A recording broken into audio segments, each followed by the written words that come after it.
లూకాసు వార్త 3వ అధ్యాయం.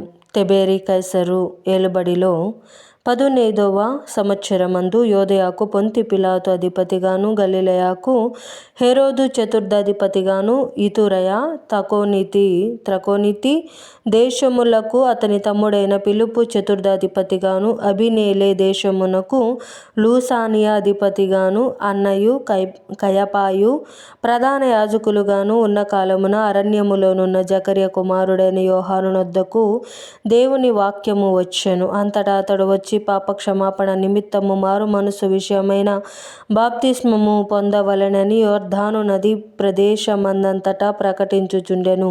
ప్రభు మార్గము సిద్ధపరచుడి, ఆయన త్రోవలు సరళము చేయుడి. ప్రతి పల్లము పూడ్చబడును, ప్రతి కొండయు మెట్టయు పల్లము చేయబడును. వంకర మార్గములు తిన్ననివగును, కరకు మార్గములు నున్ననివగును.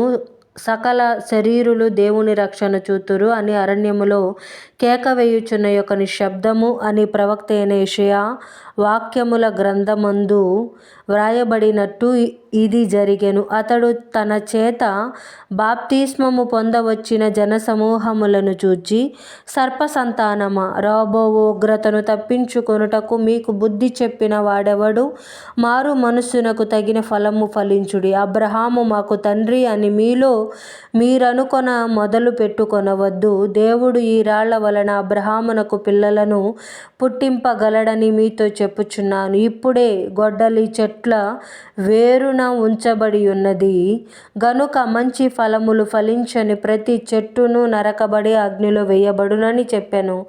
అందుకు జనులు, అలాగైతే మేమేమి చేయవలెనని అతనిని అడుగగా, అతడు 2 అంగీలు గలవాడు ఏమీయూ లేనివానికి ఇయ్యవలెననియూ, ఆహారము గలవాడును అలాగే చేయవలెననియూ వారితో చెప్పెను. సుంకరులను బాప్తిస్మము పొందవచ్చి, బోధకుడా, మేమేమి చేయవలెనని అతనిని అడుగగా, అతడు మీకు నిర్ణయింపబడిన దానికంటే ఎక్కువ తీసుకొనవద్దని వారితో చెప్పెను. సైనికులు మేమేమి చేయవలెనని అతనిని అడిగిరి. అందుకు అతడు, ఎవనిని బాధ పెట్టకయు, ఎవని మీదను అపనింద వెయ్యకయు మీ జీతములతో తృప్తి పొందియుండుడని వారితో చెప్పెను. ప్రజలు కనిపెట్టుచు, ఇతడు క్రీస్తయి ఉండునేమో అని అందరును యోహానును గూర్చి తమ హృదయములలో ఆలోచించుకొనుచుండగా, యోహాను, నేను నీళ్లలో మీకు బాప్తిస్మమిచ్చుచున్నాను, అయితే నాకంటే శక్తిమంతుడొకడు వచ్చుచున్నాడు. ఆయన చెప్పుల వారును విప్పుటకు నేను పాత్రుడను కాను. ఆయన పరిశుద్ధాత్మలోను అగ్నిలోను మీకు బాప్తిస్మమిచ్చును. ఆయన చేట ఆయన చేతిలోనున్నది. ఆయన తన కళ్ళమును బాగుగా శుభ్రము చేసి తన కొట్టులో గోధుమలు పోసి ఆరని అగ్నితో పొట్టు కాల్చి వెయ్యునని అందరితో చెప్పెను.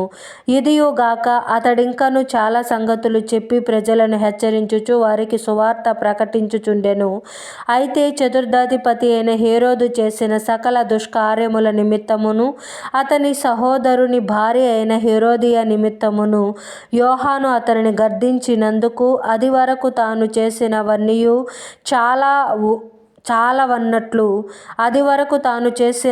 చాలవన్నట్లు అతడు యోహానును చెరసాలలో వేయించెను. ప్రజలందరూ బాప్తిస్మము పొందినప్పుడు యేసు కూడా బాప్తిస్మము పొంది ప్రార్థన చేయుచుండగా ఆకాశము తెరవబడి పరిశుద్ధాత్మ శరీరాకారముతో పావురము వలె ఆయన మీదకి దిగివచ్చెను. అప్పుడు, నీవు నా ప్రియ కుమారుడవు, నీయందు నేను ఆనందించుచున్నానని ఒక శబ్దము ఆకాశము నుండి వచ్చెను. యేసు బోధింప మొదలు పెట్టినప్పుడు ఆయన దాదాపు 30 ఏండ్ల ఈడు గలవాడు. ఆయన యోసేపు కుమారుడని ఎంచబడెను.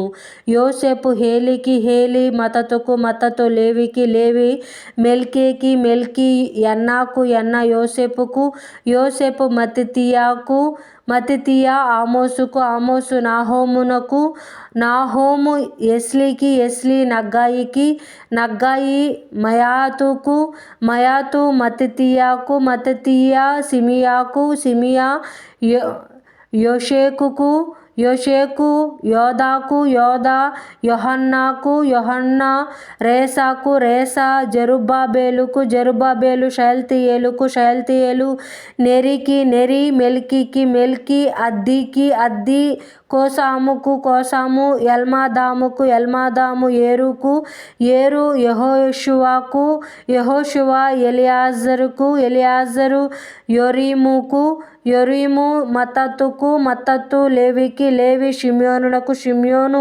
యూదాకు, యూదా యోసేపుకు, యోసేపు యోనాముకు, యోనాము ఎల్యాకీముకు, ఎల్యాకీము మెలెయాకు, మెలెయా యొన్నాకు, యొన్నా మత్తతుకు, మత్తత నాతానుకు, నాతాను దావీదుకు, దావీదు యెషయికి, యెషయి జబదయికు, జబదు బోయాజుకు, బోయాజు షల్మానుకు, షల్మాను నయాసోనునకు, నయాసోను అమీనాదాబునకు, అమీనాదాబు ఆరాముకు, ఆరాము ఎస్రోనుకు, ఎస్రోను పెరేసుకు, పెరేసు యూదాకు, యూదా యాకోబుకు, యాకోబు ఇస్సాకుకు, ఇస్సాకు అబ్రహాముకు, అబ్రహాము తెరాహుకు, తెరాహు నాహోరుకు, నాహోరు సెరూగుకు, సెరూగు రయుకు, రయు పెలేగుకు, పెలేగు హెబెరుకు, హెబెరు షెలెహుకు, షెలాహుకు, షెలాహు కెయినానుకు, కెయినాను అర్పక్షాదుకు, అర్పక్షాదు షేముకు, షేము నోవాహుకు, నోవాహు